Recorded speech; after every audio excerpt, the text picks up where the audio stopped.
নমস্কার, আমার রান্নাবাটি চ্যানেলে সবাইকে স্বাগত জানাই। আমার আজকের রেসিপি হলো ডালের বড়ার তরকারি। এই তরকারিটায় আমি আলু দিয়েছি, আপনারা চাইলে আলু ছাড়া কিন্তু করতেই পারেন। এই রেসিপিটা বানানোর জন্য আমি একটা গ্লাসের মাপ করে হাফ গ্লাস মটর ডাল নিয়েছি। সেই একই গ্লাসের মাপে হাফ গ্লাস থেকে একটু বেশি নিয়েছি ছোলার ডাল। এটাকে এবার সারা রাত আমি ভিজিয়ে রেখে দেব। সারা রাত না হলেও কম করে 6 ঘন্টা কিন্তু ভিজিয়ে রাখলে খুব ভালো হয়।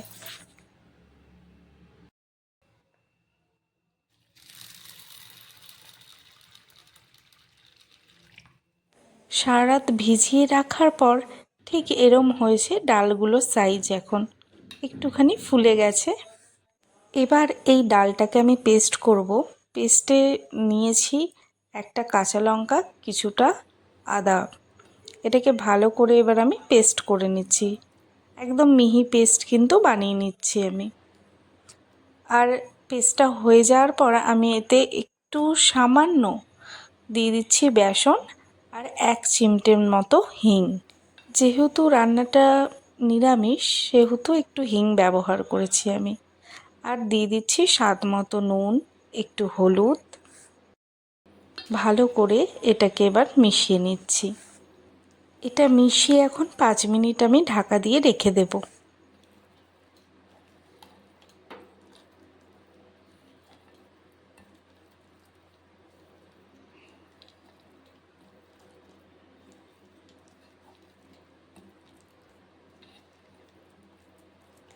কড়াইতে এবার সাদা তেলটা মিডিয়াম আঁচে গরম করে নিয়ে একে একে কিন্তু বড়াগুলো ছেড়ে দিচ্ছি ভাজার জন্য।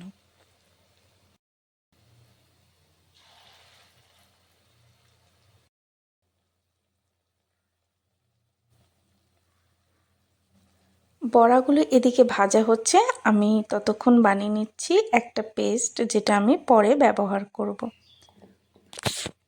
পেস্টের জন্য নিয়েছি একটা বড় সাইজের টমেটো আর 2টো কাঁচা লঙ্কা।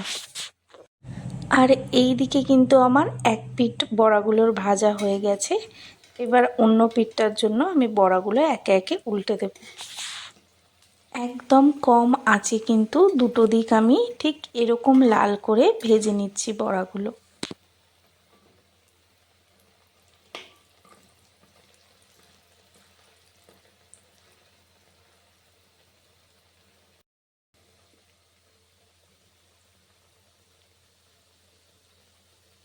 বড়াগুলো ভেজে কিন্তু মোটামুটি আমার তেলটা কমে এসেছিল।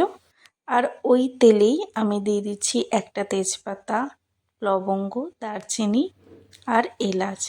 আর দিয়ে দিচ্ছি একটু জিরে, সামান্য একটা শুকনো লঙ্কা। এটা থেকে এখন ভালো একটা গন্ধ ছেড়ে আসলে আমি যে আগে থেকে পেস্টটা করে রেখেছিলাম সেইটা কিন্তু এবার আমি এতে দিয়ে দিচ্ছি।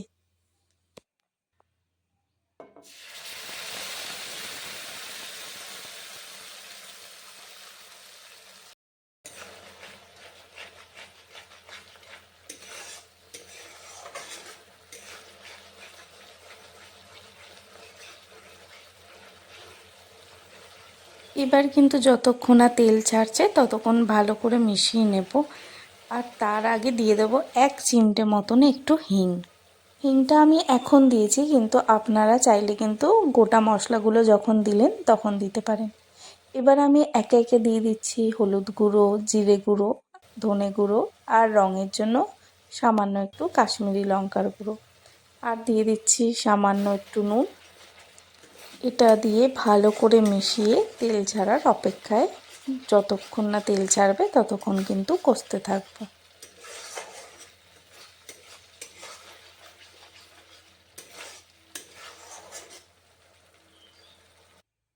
এদিকে প্রায় 15 মিনিট কম আঁচে রান্না করার পর তেলটা যখন একটু একটু ছেড়ে ছেড়ে আসছে, ঠিক তখন দিয়ে দিচ্ছি আলু। আলুটা আমি আগে থেকে ভেজে রাখিনি, আপনারা চাইলে কিন্তু আলুটা আগে থেকে ভেজে নেবেন তারপরে দেবেন। আমি আজকে আর আলুটা ভাজিনি, এই মশলা কষানোর সাথেই দিয়ে দিলাম। এদিকে আমার আলু আর মশলাটা প্রায় কষানো হয়ে এসছে। এবার আমি দিয়ে দিচ্ছি জল।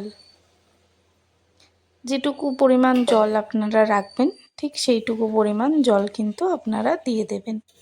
আমি একটু ঝোল ঝোল রেখেছিলাম বলে আরও 1 মগ কিন্তু জল আমি দিয়েছি।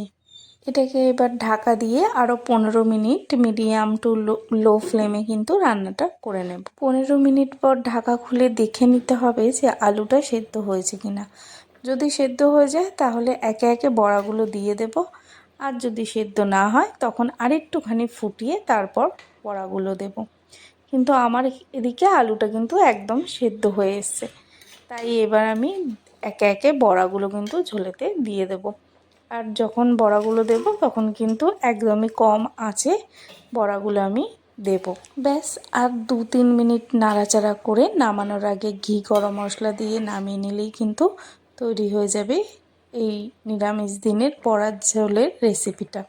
ভিডিওগুলো ভালো লাগলে লাইক, কমেন্ট, শেয়ার, সাবস্ক্রাইব করে পাশে থাকবেন।